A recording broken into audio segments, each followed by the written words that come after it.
अपने धर्म पथ से कभी विचलित नहीं हुए। अगर भगवान पार्श्वनाथ कमठ के द्वारा दिए गए उपसर्गों को सहन नहीं करते तो आज उन्हें 24 तीर्थंकरों में शिरोमणि का दर्जा प्राप्त नहीं होता। उन्होंने पार्श्वनाथ भगवान ने कमठ के द्वारा किए गए उपसर्गों को बहुत अच्छे से सहन किया।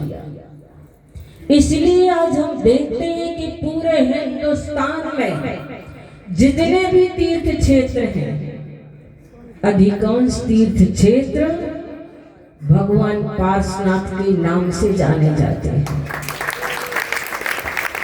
दुनिया में जितने जैन मंदिर हैं, अधिकांश जैन मंदिरों में नहीं, पूरे जैन मंदिरों में सर्वाधिक प्रतिमाएं, सर्वाधिक मूर्ति भगवान पार्श्वनाथ की मिलेंगे।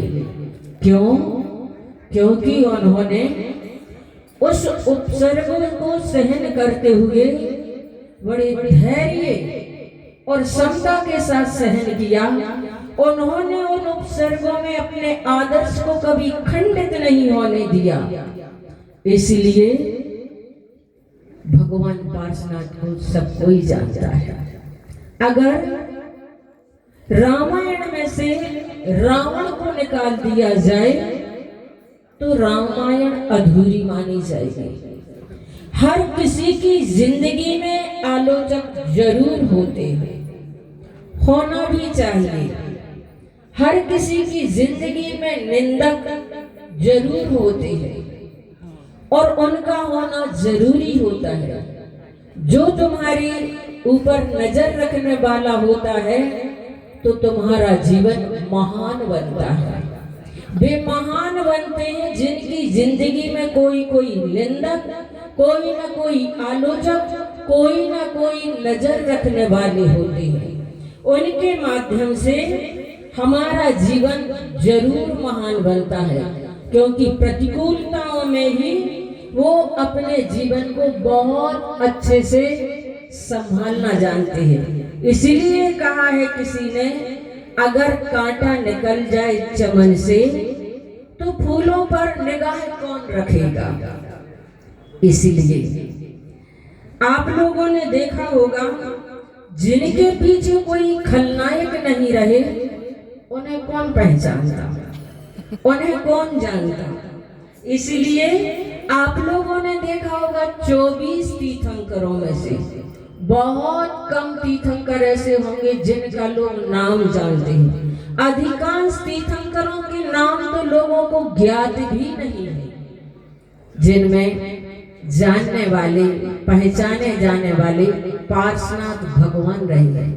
मैंने पढ़ा फिल्म में नायक के साथ खलनायक का होना बहुत जरूरी है, क्योंकि खलनायक के माध्यम से ही नायक के व्यक्तित्व में चमक आती है। खलनायक, निंदक खलनायक होता है और खलनायक जो होता है उसके लिए नालायक कहा जाता है। मैं तो आप लोगों से कहना चाहती हूँ, आपको किसी फिल्म का ना नायक बनना है, ना खलनायक बनना है, ना नालायक बनना है। यदि आपको बनना है तो मूल नायक बनना, ताकि वास्तव में मूल नायक का जिंदगी में बहुत महत्व हुआ करता है। जिस वेदी पर जो भगवान मूल नायक होते हैं, पूरा मंदिर उन्हीं के नाम से जाना जाता है। दुनिया में जितने भी महापुरुष हुए हैं, सबका जीवन संघर्षमय रहा है, लेकिन संघर्ष में भी उन्होंने अपने आदर्शों को कभी नहीं छोड़ा।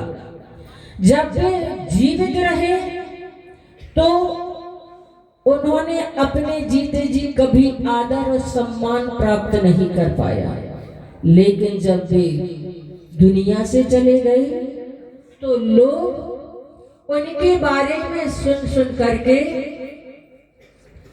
उनके गुणगान करते हैं। ये आदमी की आदत होती है। बहुत कम महापुरुष ऐसे होते हैं जो जीवन में रहते हुए पूजा आदि के अधिकारी बन पाते हैं, वरना तो मरने के उपरांत ही उन्हें भारत रत्न जैसे उपाधियों से नवाजा जाता है। ये यहाँ की मनुष्यों की आदत रही है।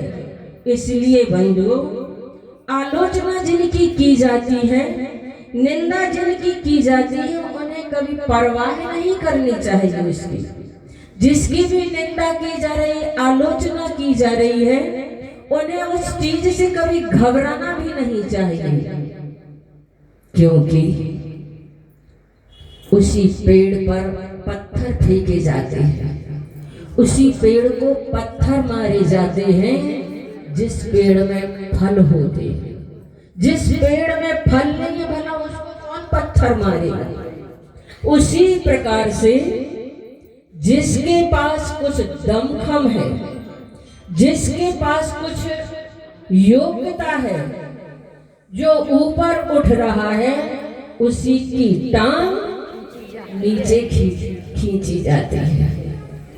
दुनिया में एक भी ऐसे महापुरुष नहीं होंगे, एक भी ऐसे महापुरुष नहीं हुए होंगे जिन्होंने अपने जीते जी, जिनके ऊपर किसी ने कीचड़ ना उछाला हो, किसी ने उनकी निंदा ना की हो, आलोचना ना की हो, उनके साथ अत्याचार और जुल्म ना किए हो। बहुत कम ऐसे लोग हुआ करते हैं। तो बंधुओं, जिनकी जिंदगी में निंदक होते हैं, उनका जीवन बड़ा सावधान और साफ सुथरा होता है। इसलिए निंदक नीरे राखिए, आंगन कुटी छवाए, बिन पानी बिन साबन बिना निर्मल करे। इसलिए आज हम देखते हैं कि आज आदमी प्रशंसा की मिठाई तो जल्दी से गप कर जाता है, लेकिन निंदा के कड़वे घूंट हजम नहीं कर पाता है। तो मैं उसको हजम करने की आदत डालनी चाहिए, क्योंकि आप लोगों ने सुना होगा कि जो कुनेन की गोली कड़वी होती है, रोग के लिए, सेहत के लिए फायदेमंद हुआ करती है। मैंने एक उदाहरण पढ़ा था, उसे कह करके अपनी बात को पूरा करूंगी।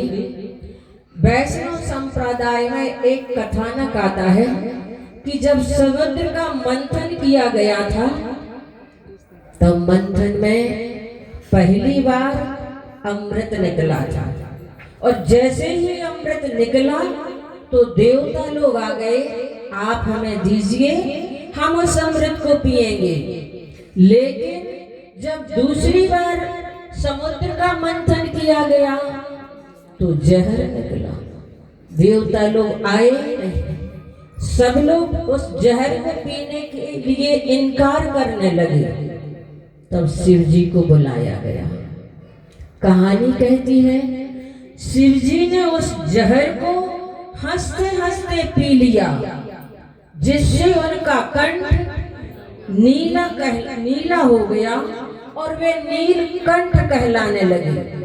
यहाँ ध्यान देने योग्य बात ये है कि देवताओं ने अमृत पिया था, सुबह देव सिर्फ देव ही कहलाए, लेकिन शिव जी ने जहर पिया था तो वे महादेव कहलाए। इसलिए अपनी जिंदगी में कड़वे घूंट पीने के लिए हमें अपनी साधना करनी होगी। धरती अपने में समाई हुई जड़ों को समान रूप से रस देती है। जड़ें समान रूप से रस डालियों में भेजती है, मगर हम देखते हैं कि डाली में एक तरफ कांटे लग रहे हैं तो दूसरी तरफ फूल खिल रहे हैं। कारण क्या है? धरती ने देने में भेदभाव नहीं किया, धरती ने देने में पक्षपात नहीं किया, पर योग्यता के अभाव में एक जगह कांटे लग रहे हैं तो दूसरी तरफ फूल खिल रहे हैं। कांटे और